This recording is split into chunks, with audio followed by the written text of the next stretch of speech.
Back with you tonight on In Focus. The African Transformation Movement has written to the Home Affairs Minister requesting him to review and revoke entrepreneur Phil Craig's South African citizenship. Craig, who is the leader of the Referendum Party, has been advocating for the independence of the Western Cape from the Republic. ATM President Vuyo Zungula joins us now for that conversation. Thabo Zungula, good to have you, and thank you very much for your time. In South Africa, constitutionally is a unitary amalgamation. So cessation does not even begin to form part of our constitution. So South Africa is one indivisible state.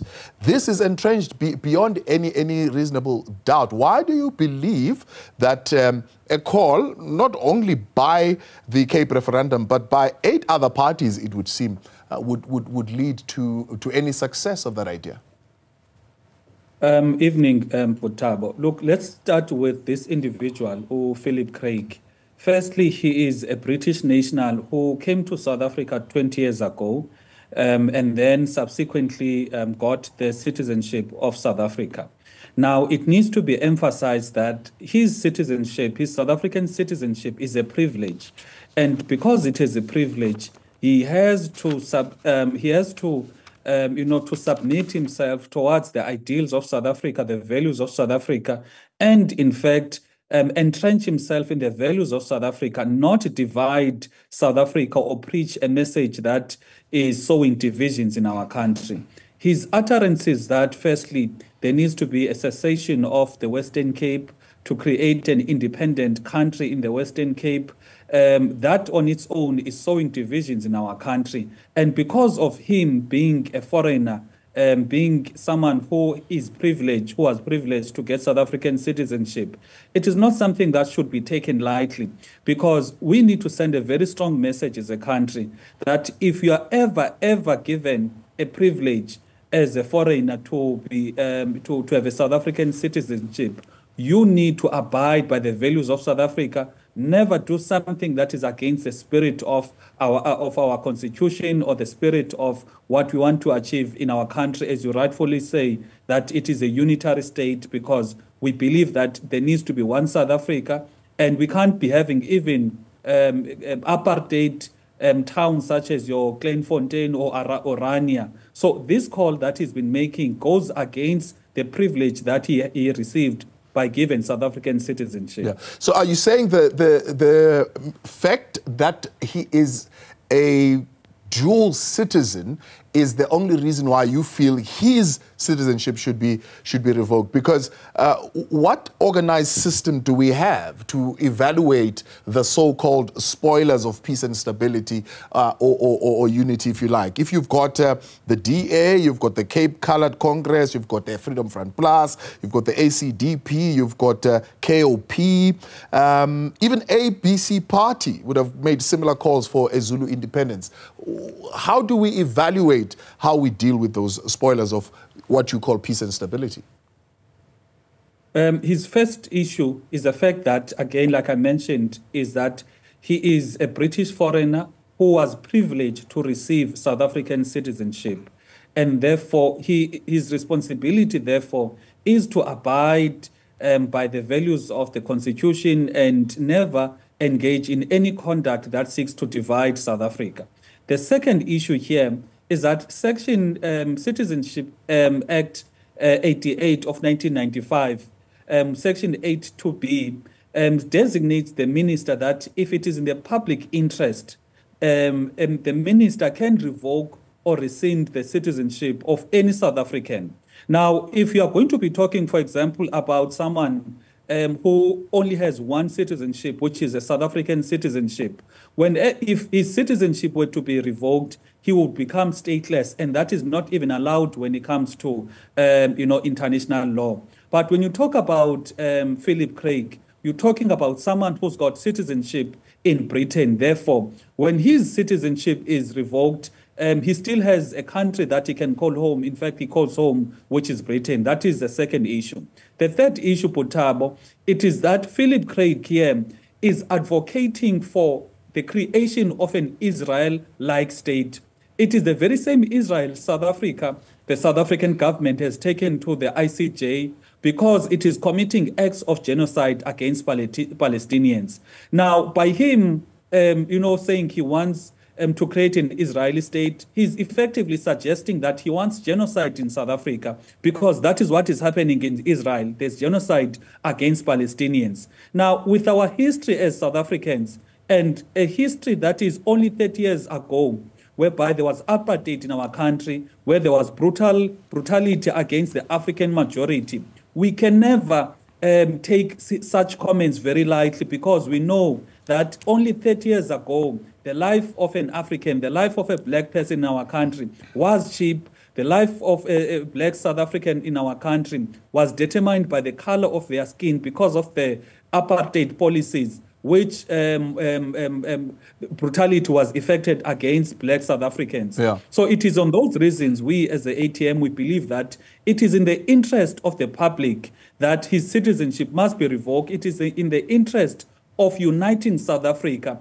to make sure that anyone must understand that it will never tolerate it will never tolerate foreigners who are given the privilege of being South Africans to engage in a conduct that is divisive, that seeks to bring back apartheid through the back doors, that seek to bring about genocide, which we as a South Africa strongly oppose. So the framework that you're calling for, the South African Citizenship Act, Section 8, subsection 2, says there's one condition that the minister can be able to do that, is that if that individual is sentenced in any country to a period of imprisonment of not less than 12 months for any offense, which if it was committed outside of the Republic would have also been constituted an offense in the Republic. So firstly, you would then need to have him charged with an offense and sentenced to a sentence that is over 12 months before he can even begin to revoke that.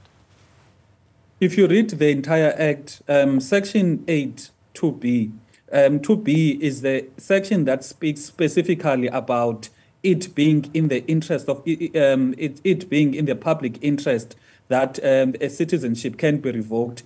The other elements that you've correctly mentioned form part of the other broader pool of the reasons why a citizenship can be revoked.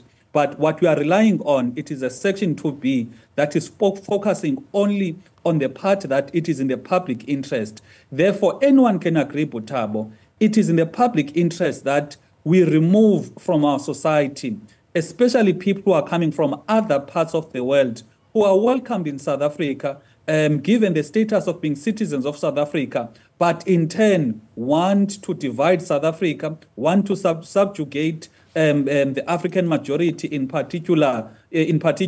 So it is on that reasons why we're saying, in the interest of uniting South Africa and sending a strong message that we cannot be a banana republic whereby each and every person who happens to have citizenship can come to South Africa and want to say, for example, if you listen to one of his utterances, he says he wants to create a state whereby people live in accordance to Western values. We are in Africa, we are South Africans. We need to be living in accordance to African values. Therefore, even himself, as being someone who says, he is now a South African citizen by the virtue of his citizenship, he needs to align himself to the values to the values of the African majority. We can't accept, Thabo, that in this day and age, South Africa is going to be a playground. People are going to come from far parts of the world, come to South Africa, and we are going to keep quiet as if nothing is happening. We want, as the ATM, that a strong message must be sent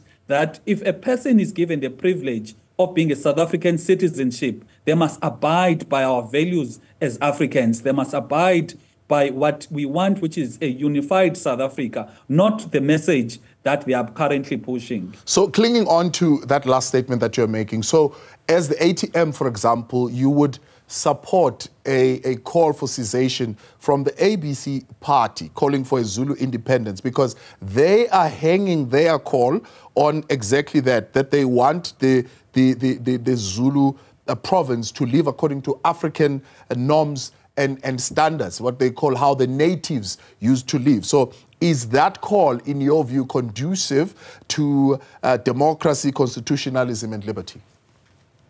Look, what we are saying when it comes to Philip Craig, like we mentioned again, there's a difference between Philip Craig, which is a naturalized foreigner in South Africa, versus someone from South Africa who is born in South Africa, has got two parents being South African. We cannot treat those people the same way when it comes to the issue that we are raising, that a person, for example, like you are saying, that is coming from KZN, that the ABC party, for example, you cannot call for their that their citizenship must be revoked, because if that happens, they become stateless. But in the case that is different, which is Philip Craig, who happens to have dual citizenship with another country, and he's making utterances or suggestions that are divisive, then he needs to be dealt with accordingly. So the case of the ABC party, it is a political statement that they are making, and they are making it based on what they would want South Africa to live by, which currently, in our view, there are parties that, like ATM, for example, that are pushing for, in fact, that we are saying we need to recognize and appreciate the role of having an African value-driven society. And this is what we are doing or preaching at a national broader level, a country level, national level. So that is the fundamental difference between the ABC and Philip Craig. You're raising the issue in your statement. You're saying this raises significant concerns regarding the potential fragmentation of South Africa, as a Cape independence would undermine the country's unity and diversity, lead to economic instability, and potentially create new social and political tensions. But we've got political parties who are in parliament already, who would have backed a party like Cape Independence or the Cape Exit movement. How do you then rationalize that in your head, that you've got lawmakers who are sitting there every single day who believe in the cessation of the Western Cape? It's different again, Thabo, because if you remember what I mentioned about, for example, the fundamental difference, again, is the question of citizenship, dual citizenship. That's the first. The second issue, it is the issue that the utterances that he's making. If you were to read our letter that we sent to the minister, we made specific reference to him, Philip Craig, wanting to create an Israel-like state in South Africa. The very same Israel that is subject to court proceedings in the ICJ brought by the South African government for the sole basis of committing acts of genocide.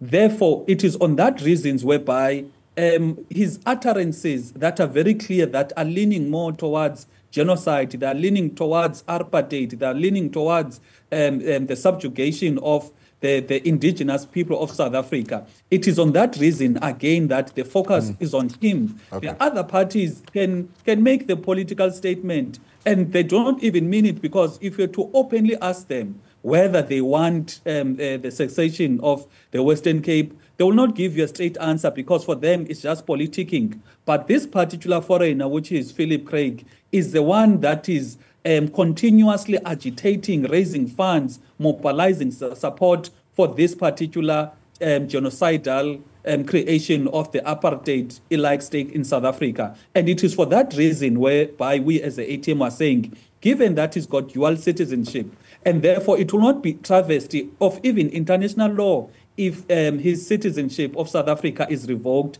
because he does have a place that he calls home, which is Britain. So we're saying that let him go to Britain and have in Britain, create the Israel-like state in Britain. Make sure that there's Western values there in Britain. Our Shia is South Africa for South Africans and people who want to abide by the values and the spirit of South Africa.